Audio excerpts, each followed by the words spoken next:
吉宗評判記暴れん坊将軍。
半月前の泉屋の火事、まだ原因がわかんねえそうだな。そうなんだよ。死人は大勢出るし、おっさな夜中になったもんだ。大岡様も頭悩ませていられたからな。兄貴、いや、腹減っちゃったな。おばっちゃん、本当にお弁当持ってきてくるんだろうな。当たり前やおめえ。汁飯抜きで仕事ができるかよな。しかしよ、朝飯を真っ黒焦げにしまうなんておかみさんらしいじゃねえか。頭の情けねえ顔ったらなかったね。お待ちどうさま。お弁当よ、ごめんね、遅くなっちゃって。あれ、おまっちゃん、おしんこ減ってねえよ。あ、やだ。慌てて忘れちゃった。ごめん。やれやれ、おしんこ抜きの握り飯か。いただきます。皆さん、そんな顔してお松さん困らせちゃいけませんよ。奥方様。やめてくださいな、そんな言い方は。昔通りのおかよでいいんですよ。けど、勘定奉行の奥方様に向かってな。それは旦那様のお役目。私は前のままですから。はい、どうぞ。私のつけたおしんこ美味しいんですよ。すいません。おかよちゃん。頭はお元気ですか？ええ、おかげさまで。実はご相談したいことがあるんです。今日夕方にでもお尋ねするかもしれません。どうぞ、お待ちしてます。何？油の値上がりだと？はい。今年の春は天候も定まらず、菜種の収穫も例年よりはるかに下回り、品不足になったためと言われておりますが。しかし越前殿、油問屋の蔵にはまだまだ蓄えがあるはず。菜種の不作がすぐ値上がりの元になるとは思われぬが。その通りでございます。上方から江戸へ送られてくる油の量もさほど減ってはいない様子。やはり裏で油を操る者がいるのかもしれませんな。買い占め売り惜しみかな。さよ。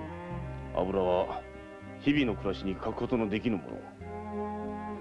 常識を超えた値上がりは町民どもの不満の種になるだろう。上様、値上げが避けられぬものか、それとも越前殿の言う通りそのような不埒な者がいるのか、半蔵お園に探らせてはいかがでございましょう。いや待て。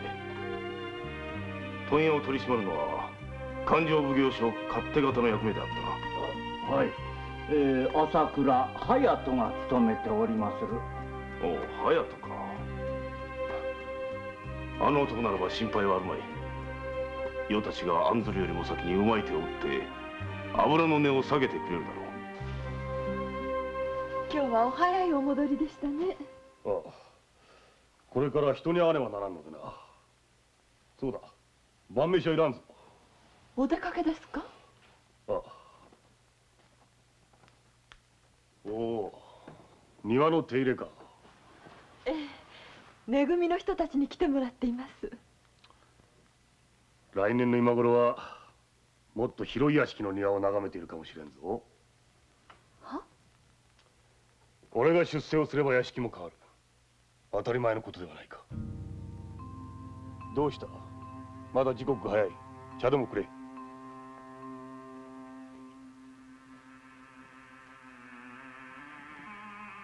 あなた、お願いがあります。なんだ？私、今の勘定奉行におなりになったことでさえ、あなたにとっては信じられないほどの幸せと思っております。どうか上様のご寵愛になれて、身に過ぎた野心をお持ちになりませんか。近頃あなたは二言目には出世出世とおっしゃいます。それを聞くたびに私心配でなりません。2年前、今のお役目をいただいた時の喜びを思い出してくださいませ。女子と商人養いがたしか。あなた、黙れ。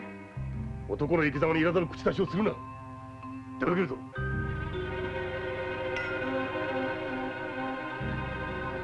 行ってらっしゃいませ。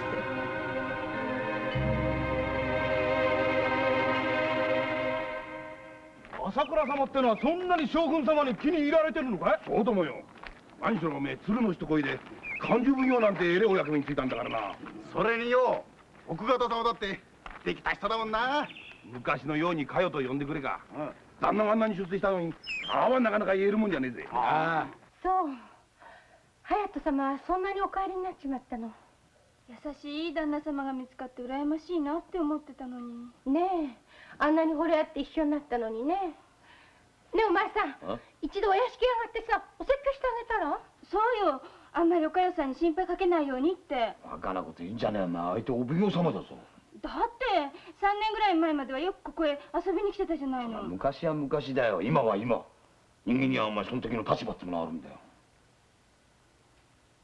おかゆさん、根性のあるやつならみんな同じようなこと考えてんじゃねえのかな。そうでしょうか。そうですとも。少しぐらい出世したからってその気になってるようじゃ先が見えてますよ。今に見ろ、今に見ろと思ってるやつが本当の男だ。まして隼人様は上様に引き立てられて出世した方だ。その上様のためにももっと手柄を立って偉くなろうとする気持ちを、そら決して悪いことじゃねえんじゃねえですか。私はただ落とし穴がありはしないかと心配なんです。落とし穴？ええ、上様のお気に入りというだけで周りの人の見る目が違ってきます。あの人が思い上がってはいないだろうかと。そこまで考えたらキリがありませんよ。隼人さんはね、そんな間抜けじゃねえでしょ。おかゆさん、あっしゃあんたの思い過ごしじゃねえかと思うがね。まあいずれにしてもおかゆさん、亭主の足を引っ張るような悪い女房にだけはならねえでもらいてえな。そうですよお母さん、うちの人の言う通り心配いりませんよ。いやね、お姉ちゃんったらコロコロ変わるんだから。だっていいじゃないか、うちの人が急に頼もしく見えてきたんだもの。まあごちそうさま。いいえ。ただいま。頭、新さん連れてきましたよ。おかやさん、先ほどはどうもごちそうさまでした。おかえりなさい。新さん、おかえさんよ。旦那様はね、上様お気に入りのお勘定奉行なのよ。新さん、うちの居候なのよ。よろしく。勘定奉行か。お役目が忙しくて大変でしょう。はい。すみません。あら、バカ、何やってんだよ。油に火が回ったら大変じゃないの。半月前の泉屋さんの火事、すごかったでしょ。今ね、油が高いんだからね、気をつけてくれなきゃダメじゃないか。だけど新さん、どうしてこう油が高いんだろうね。去年の倍近くなんだよ。何？勘定奉行は切れるという噂の人だから、きっと何とかしてくれるだろう。なかしら。そうでしたか。では半月前の泉屋の火事は付け火だと言われるのですか？そうだ。あの火事では主人夫婦から奉公人まで一人残らず焼け死んだと聞きましたが。それもおかしいとは思わんか。どんなに火の回りが早かったとはいえ、誰一人逃げ出すことができなかったというのは。つまり火が出た時にはすでに殺されていたと。そうだ。油の値が上がっている時期でもあり、どうも気がかりだ。そこでだ。上様の意に背くことにはなるが、泉屋の火事に不審な点がなかったかどうか、お前たちで探ってくれんか。しかし大岡様。いや、お前たちがためらう気持ちはよくわかる。だがな、これは上様のためにもなることだ。勘定奉行の朝倉隼人は上様のお眼鏡通りお役目熱心な切れ者だ。だがあの男が気づかぬところで策謀が行われているかもしれん。何事もなければ結構。万一疑わしい節が出た時はそっと朝倉に教えて手柄にしてやればよい。上様もますますご満足なさるだろう。なるほど、わかりました。やっています。頼むぞ。心得ました。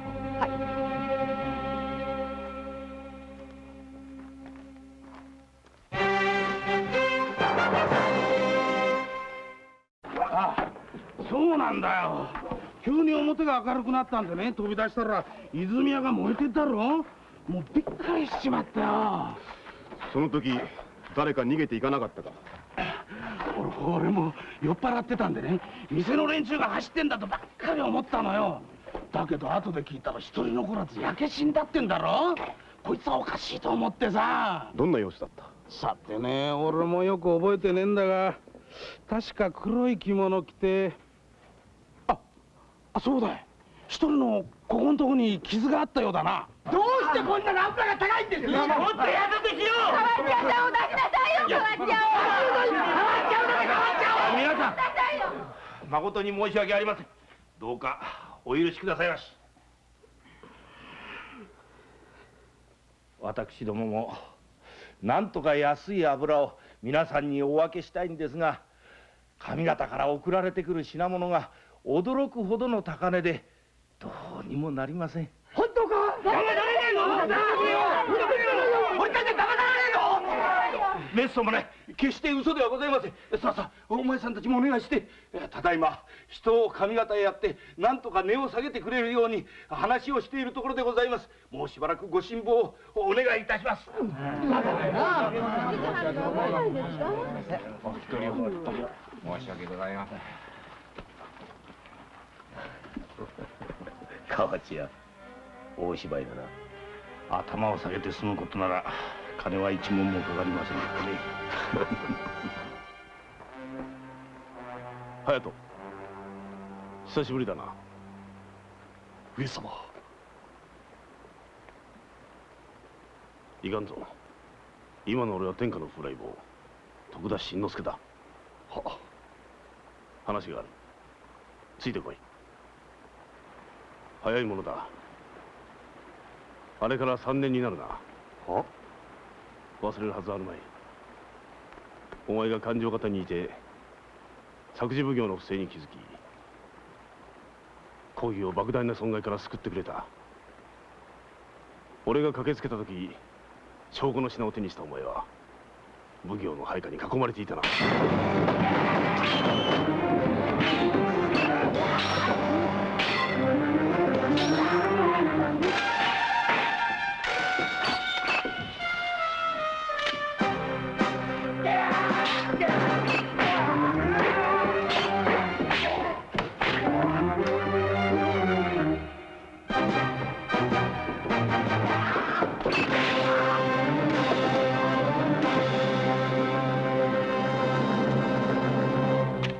上様。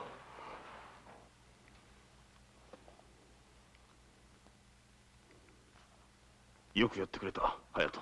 恐れ入ります。ただしこの姿でいるときは俺は天下の風来坊徳田新之助だ。は思い切ってお前を勘定奉行に抜擢したのは2年前だったな。はい。嬉しさよりも恐ろしさが先に立ったのを覚えております。何？お前なら必ずやってくれると信じていた。誘惑に負けぬ意志力と係数に明るい判断力を認めたからだ。過分のおことは恐縮いたします。いや、過分ではない。優れた才能を用いないのは上に立つ者の怠慢だからな。しかしな、隼人、油の値上がりはまずいぞ。庶民のもだいぶ怒っているようだ。俺の周りの者たちからも手を打つように勧められたが、俺はお前に任せるつもりだ。自分の選んだ人間を信じられないようでは祭りごとはできんからな。お前のことだ。しかるべく手配したか？はい。上方の油会所などにも人を出しておりますので、今しばらくのご猶予。よし。隼人。はい。出る杭は打たれるという。気をつけろよ。恐れ入ります。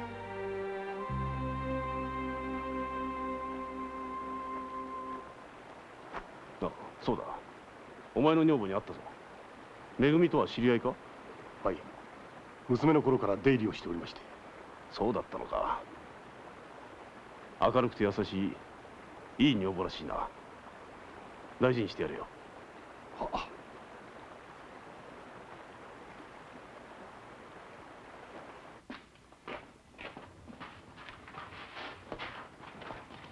いってらっしゃいませ。い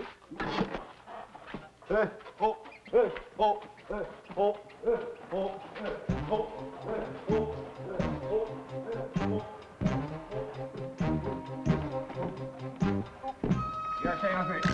お待ちしておりました。さあどうぞ。さあ、ありがとうございました。半蔵殿。おそのは河内屋で、俺は日立屋だ。はい。江戸中の油問屋がこの2軒の思うままになっているようです。死んだ泉屋の顔だ。もう一人客が来そうだ。そいつが黒幕かもしれん。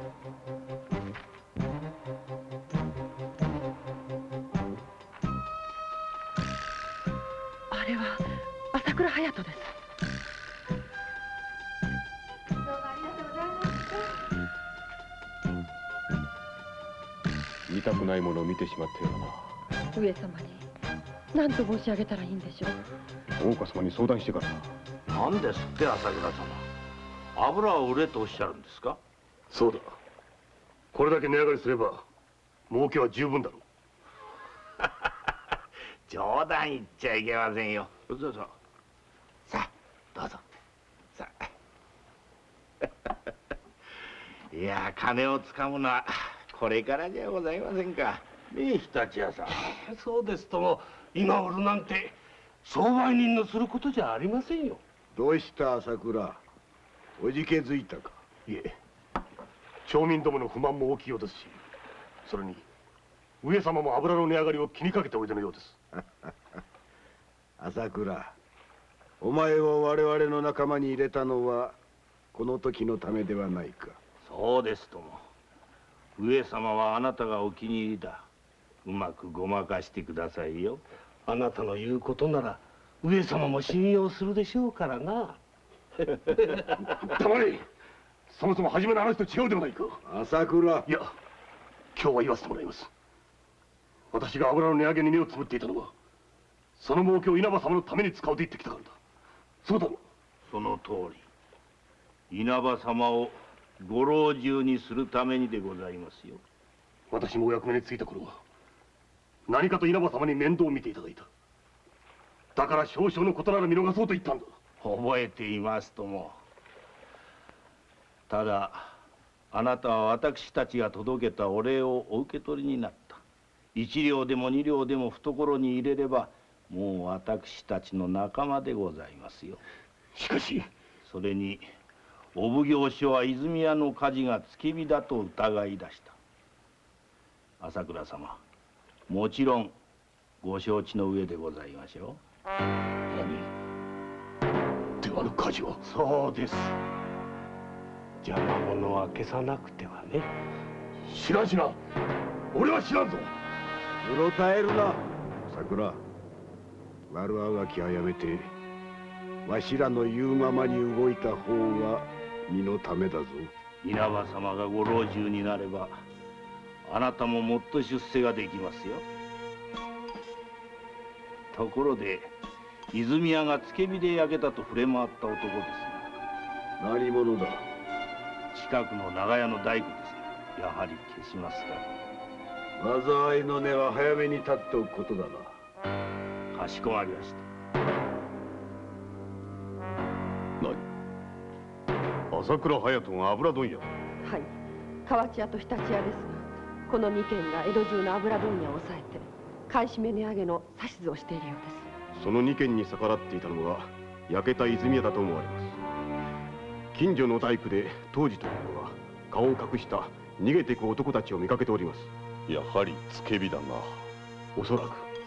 それから屋形船にもう一人乗っておりました。朝倉が丁寧に頭を下げていたところを見ると身分の高いものかもしれません。朝倉が何かの策謀に巻き込まれていることは間違いございません。大岡様、上様には何と申し上げましょう。いや、それは俺に任せてくれ。私たちもその方が。お願いします。お前たちは朝倉の身辺を探ってくれ。それからもう一人の男の正体が分かるのはありがたい。心得ました。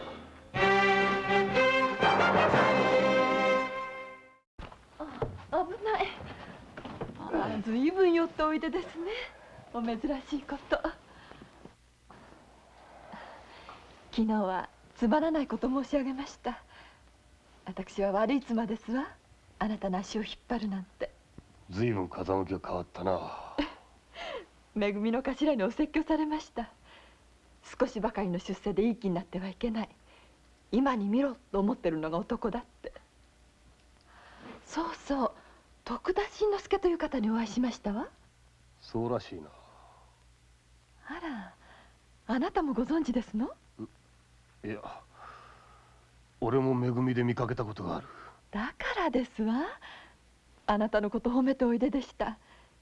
勘定奉行は切れる男だから油の値上がりも何とかしてくれるだろうって。私自分のことのように嬉しくて。あなたもうお休みになりましたな。あなた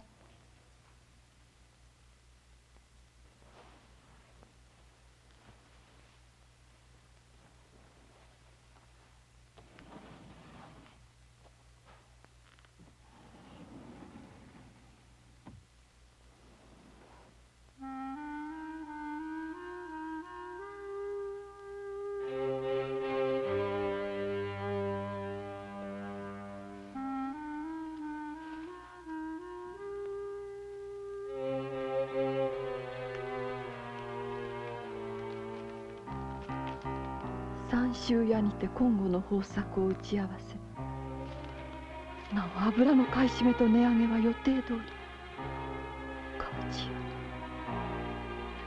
河内屋に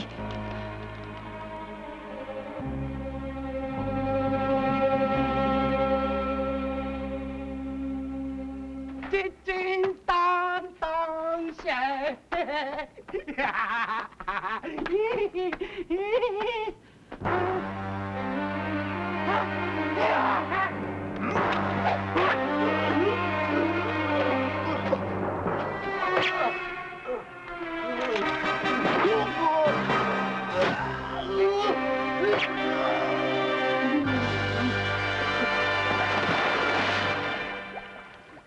朝倉が河内屋たちと会ったのは昨日が初めてではないようです。この三月ほどの間に何度か三州屋で。油が値上がりを始めた頃だな。はい。もう一人の客はどうした？それが店の者たちにも名を隠しておりますので武士ということしかわかりません。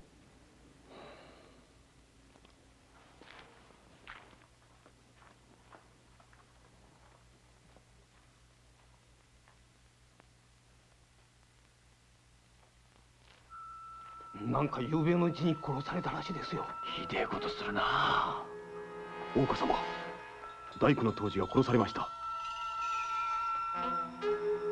町方の連中は辻斬りだと言っておりますが、口封じだな。はい、あの男が見かけた目尻に気のなる浪人は河内屋に雇われております。いよいよ上様にお知らせせねばなるまいな。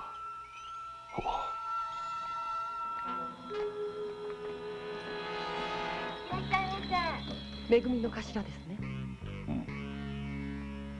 そうだ、頭に頼むのが一番いいだろう。朝倉と河内屋から目を離すなよ。心得ました。なんですって、おかゆさんの旦那がそんな真似を。大岡さん、なんかの間違いじゃねえんですか？残念ながら事実だ。それじゃおかゆさんの心配が当たってたってわけですね。そこで頭に頼みだが、このことを上様に伝えてはもらえんか。大岡様、足やそんな。まあ聞け。俺や半蔵たちは上様のお言葉に背いて朝倉の身辺を洗っていたんだ。俺たちが話したんでは上様も平静にはお聞きになれまい。朝倉は上様のお気に入りだし、今でも信じておられる。事実をお知りになればさぞ傷つかれることだろう。その時おそばにいるのは頭が一番いいんだ。頼む、上様のために承知してくれ。この通りだ。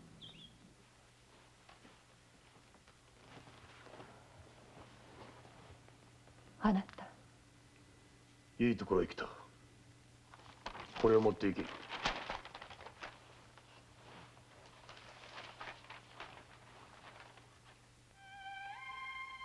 なた、これは。思うところあって離縁する。すぐに出て行け。訳を聞かせてくださいませ。私、あなたから去り状をいただく覚えはありません。朝倉家の家風に合わぬからだ。実家に戻り沙汰を待て。どうした？早くしろ。お願いで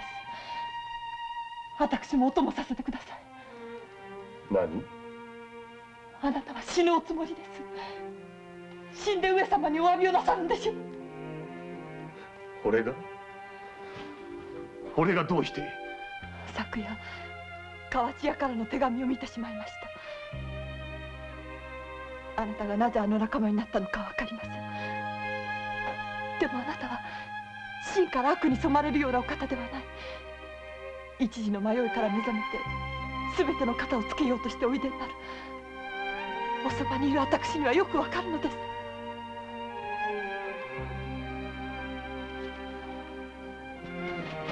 あなた、どうか本当のお気持ちをお聞かせくださいまし。お願いでございます。長年連れ添っても俺の気持ちがわからんのだな。俺は勘定奉行などで満足する人間ではない。まだまだ出世がしたい。そのためには金がいる。だから河内屋と組んだのだ。俺の気持ちがわからん女房は足手まといだ。早く出て行け。あなた、うるさい。出て行け。何？朝倉隼人が俺を裏切っている？ええ。頭、確かな話か？冗談じゃ済まされんぞ。新さん、それはあっしだって伊達や水郷で嫌なことを引き受けたわけじゃありません。大岡様やみんなが調べた挙句分かったことなんです。忠相たちが俺に隠れて。新さん、どこへ行くんです？隼人の屋敷だ。もしお前たちの話が事実なら俺はこの手で成敗してやる。ちょっと新さん、待ちなさい。落ち着くんだ。新さん、人を信じるときは相手と心中するつもりにならなくちゃならねえ。もし裏切られたらそれは自分が悪いんだ。そうでしょ？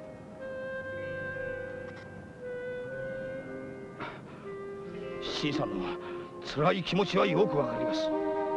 大岡様やみんなには面目が立たないと思ってるんでしょう。だがね、新さん、もし相手を切ったら何もかもおしまいなんだよ。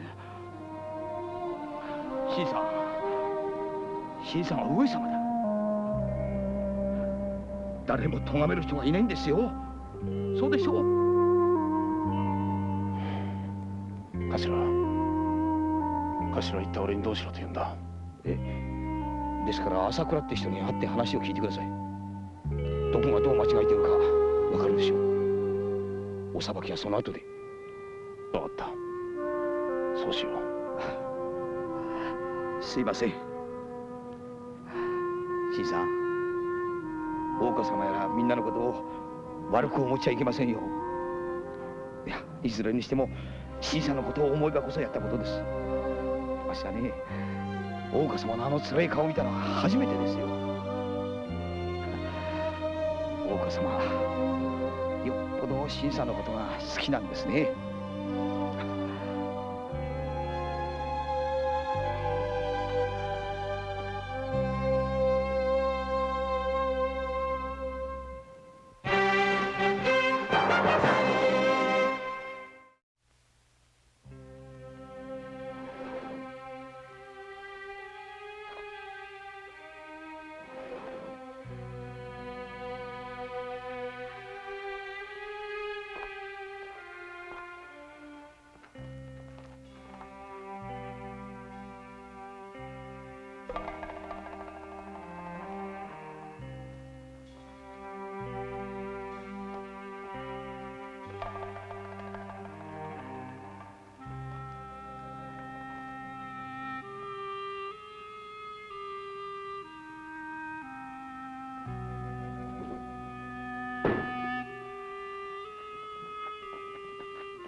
黒幕は若年寄の稲葉田島守だ。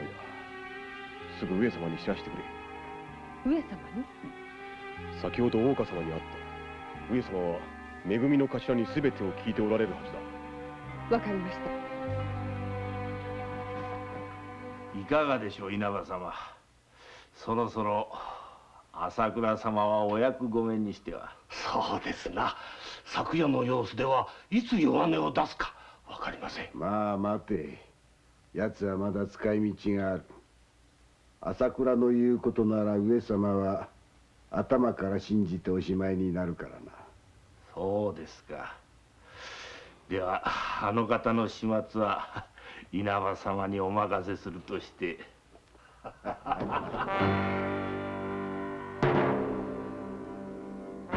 やおや、噂をすればなんとやらですな。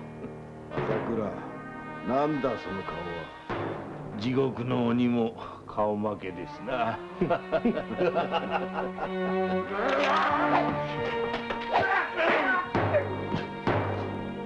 しまいおたか朝倉。黙れ。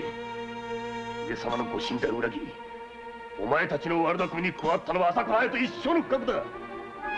せめてもの罪滅ぼしにこの手で成敗してやる。かよ、なぜこんなところへ来た？私一人生き残るつもりはありません。どこまでもともいたします。菊も涙の物語というわけですな、稲葉様。ちょうどよい。夫婦ともどもあの絵を送ってやろう。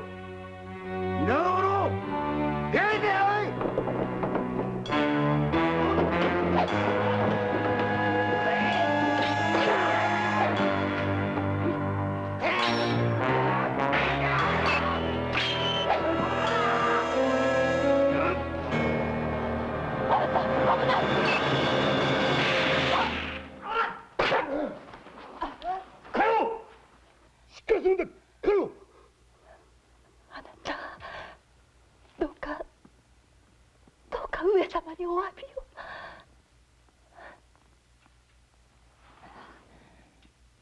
かよ。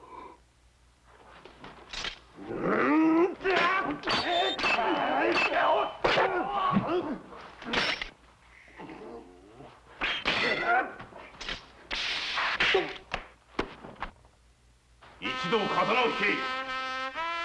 礼者、何者だ。俺は天下の風来坊徳田新之助だ。上様。上様だと。バカなことを申すな。田島、悪事が過ぎて世の顔を忘れたか。何と申す。上様。若年寄り稲葉田島の陰でその後油問屋河内屋常陸屋と結び油を買い占め値上げを企み私腹を肥やしたばかりか。大工当時に泉屋一家を惨殺するとは何事。隼人、その方の裏切り断じて許さんぞ。天下万民に成り代わり成敗してくれ。いかん。こやつは上様の名を語るただのスロー人だ。斬れ。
上様、申し訳ございません。なぜだ隼人、なぜ俺を裏切った。言え、俺に人を見る目はないのか。お前にはもともと悪を憎む心がなかったのか。答えろ隼人。お許しください上様。何もかも私のおごりからでございます。上様にお取り立ていただき勘定奉行のお役目に就いた頃、凡人の悲しさ、私は有頂天になっておりました。そのおごりが生んだ心の隙につけ込まれたのでございます。上様のお言葉ではっと気づいた時にはすでに抜き差しならないところまで追い込まれておりました。上様、人とは心の弱いもの、おごりに負けやすいものでございます。こんな私に準じて命を捨ててくれた妻の佳代、本当に本当にかわいそうなことをしました。神を許してくれ。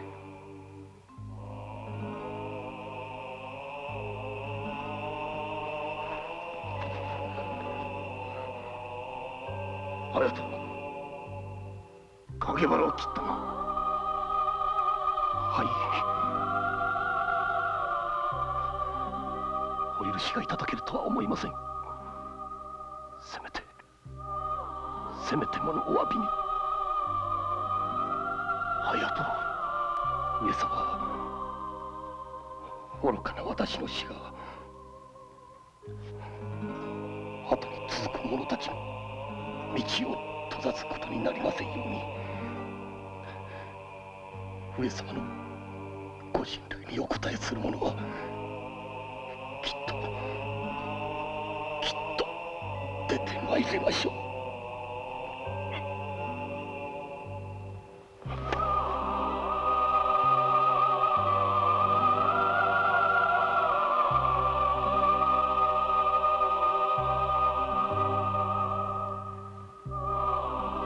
稲葉田島守は病死と発表され、付け火人殺しの罪で捕らえられた河内屋一味は獄門となった。頭、人を使うのは本当に難しいな。そうですね。実を言うと俺は得意になっていた。あの男の才能を引き出したのはこの俺だ。俺でなければ使いこなせなかったろうとな。それがあの男の一生を誤らせる源になってしまった。おごっていたのはこの俺かもしれんな。そうです。そして自分を責めるのが新さんのいいところですよ。冷やかすなよ。いや、冷やかしちゃいません。新さんを責める人は誰もいないんだ。その気持ちをなくしちまったらおしまいですよ。元気を出しておくんなさい。大岡様みたいな立派な人を引き出したのも新さんじゃありませんか。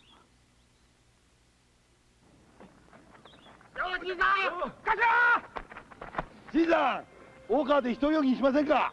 頭もどうです。そいつはいいや。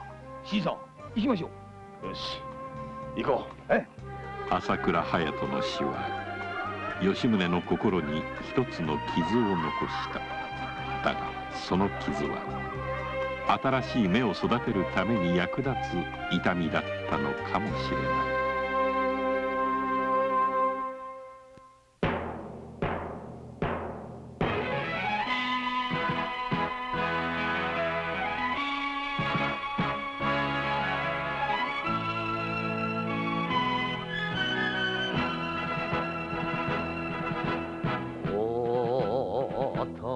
この俺が選んだ道だ。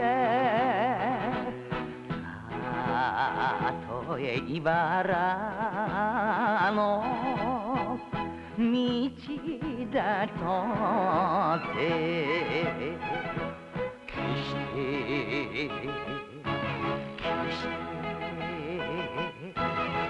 決して泣いたりはしないさ。負けてたまるか。ぐっと睨むこの目に血がたぎる。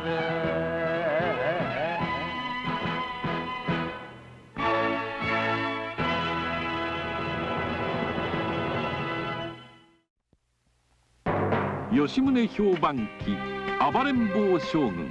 新造船の入れ札にやはり不審な点があるようです。誰かが根を漏らしているということか。新造船の入れ札に不正がありましては沼沢様の落ち度になると考えお知らせに参りました。それじゃ旦那、お頭に褒められたんでしょ。よかったじゃありませんか。あの時のあんたの顔を見て俺は考えた。この男入れ札の不正を知っているらしいとな。じいさんは知ってるでしょう。中根のこれが深川にいるっての。俺、すべては沼沢の差し金だな。旦那、逃がって。うする。私たち何でもなかったんだけど、心だけは親兄弟よりも固く結ばれていた。そうですね、旦那。男を咲かせた日陰の花、どうぞご期待ください。